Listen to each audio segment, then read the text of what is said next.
అన్నమయ్య జిల్లా మదనపల్లిలో శివాజీ విగ్రహావిష్కరణ కార్యక్రమం ఉద్రిక్తతకు దారితీసింది.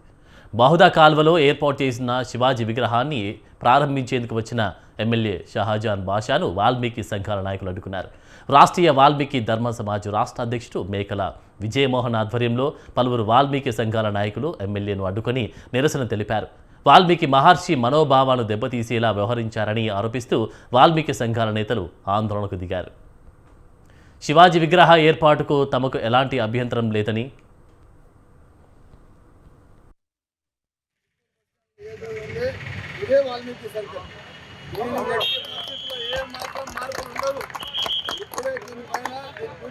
చేస్తాము 5 లక్షల రూపాయలతో ఇక్కడే వాల్మీకి సర్కిల్ బోర్డు పెడతాము. పరిసర ప్రాంతాల్లో కూడా వాల్మీకి సర్కిల్ రాస్తాం. ఎక్కడ కూడా వాల్మీకి మనోభావాలు దెబ్బతినేట్టుగా వాల్మీకుల మనోభావాలు ఉన్నది. నాకు కానీ ముందే చెప్పింటే నేను ఏదైతే శివాజీ గారి విగ్రహం నేను వేరే దాన్ని పెట్టేవాడిని. ఏ ఒక్కరు నాకు చెప్పలేదు, నాకు అడ్డం చేయలేదు. 3 రోజుల ముందు వచ్చి అవుతున్నా అంటే పూర్తి కార్యక్రమం వచ్చేసి మనం వచ్చేసి మంచిది కానీ ఖచ్చితంగా మనం సోదరభావంగా ఉన్నాము. ఇదే వాల్మీకి సర్కిల్గా ఉంటుంది. ఏ ఒక్కరు కూడా ఏ తక్కువ ఆలోచన చేసే అవసరం లేదు. ఖచ్చితంగా వాల్మీకి సర్కిల్ ఇదే ఉంటుంది.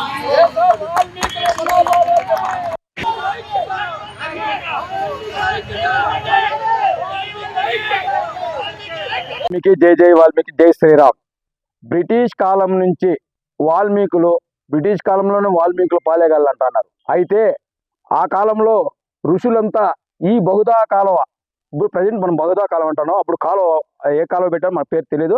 ఆ కాలువ పారుతా అంటే ఆ ఋషులంతా వచ్చి అక్కడ స్నానం చేసి ఇక్కడ భజనకొండలో ఉన్నటువంటి మన వెంకటేశ్వర స్వామిని సందర్శించి ఆనాటి నుంచి ఈనాటి వరకు ఈ పాలేగాళ్ళు కొంతమంది ఇక్కడ చేరి మన వాల్మీకులు ఒక సమూహం చేరి ఇక్కడ ఏర్పరచుకున్నారు ఒక గృహం అనేది.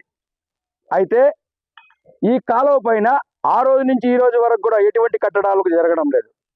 అయితే కాలక్రమేణా ఈ పాలకులు నాయకులు వాళ్ళ స్వార్థం కోసం కొన్ని అక్రమ కట్టడాలకు ప్రేరేపిస్తూ ఈరోజు కూడా మగ ఛత్రపతి శివాజీ విగ్రహాన్ని ఆవిష్కరించడం సరైన పద్ధతి కాదు, సరైన సభము కాదు. మేము వీళ్లకు ఈ పర్మిషన్ ఎవరిచ్చారని చెప్పేసి ప్రతి ఆది నుంచి మన పురాణాల్లోనే ఈ బహుదా కాలువని ఋషులు సందర్శించారనేది మన పురాణాలు, మన పెద్దలు కథలుగా చెప్పుకొచ్చారు. ఆ ఆనవాలే అప్పట్లో ఋషులు ఇక్కడ ఈ తాగునీళ్ళ ఏరులో స్నానాలు చేసి ఇక్కడే దగ్గర ఉన్న సమీపాన భద్రకొండ పైన వెంకటేశ్వర స్వామిని దర్శించుకొని అక్కడి నుంచి ఇక్కడ ఈ ఏరు ఒడ్డున నిర్మాణం చేసుకుంటూ జీవిస్తూ వచ్చినారు. వారి గుర్తుగా వాళ్ళు స్థాపించబడిందే ఇప్పుడు ఇక్కడున్న వాల్మీకి మహర్షి విగ్రహము.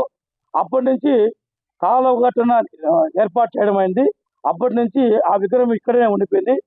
అందుకే ఇప్పుడు కూడా ఈ విగ్రహము దరిదాపుల్లోనే వాల్మీకి కుటుంబాలు ఎక్కువ ఉన్నాయి. అయితే ఈ వంక వల్ల కాలక్రమేణా ఆక్రమణలు ఎక్కువైపోయి 1996లో వరదలు వస్తే ఆ వరదల బీభత్సానికి ఈ కాలువ ఆక్రమణకు గురైన కారణంగా వరద ప్రవాహానికి ఎన్నో కుటుంబాలు గల్లంతైనాయి, ఎన్నో ప్రాణాలు జరిగింది.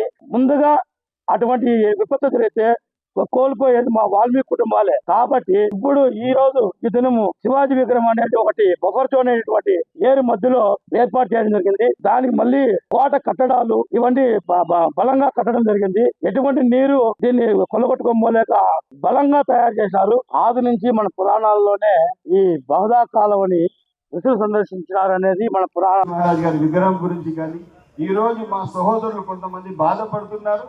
వాళ్ళు బాధపడే అవసరం లేదు. తప్పకుండా వాళ్ళ మాటకి తప్పకుండా పరిగణలో తీసుకొని అందరి మనోభావాలు దెబ్బతినకుండా అందరూ కలిసి జీవించేటట్టుగా ముందుకు నడుస్తామని చెప్పి సభాముఖంగా మాటిస్తున్నాము. మనమందరం మదనపల్లి పౌరులము, భారతదేశ పౌరులము, భారతదేశ విలువలను కాపాడుతూ ముందుకు నడుస్తామని చెప్పి సవినయంగా తెలియజేస్తాం.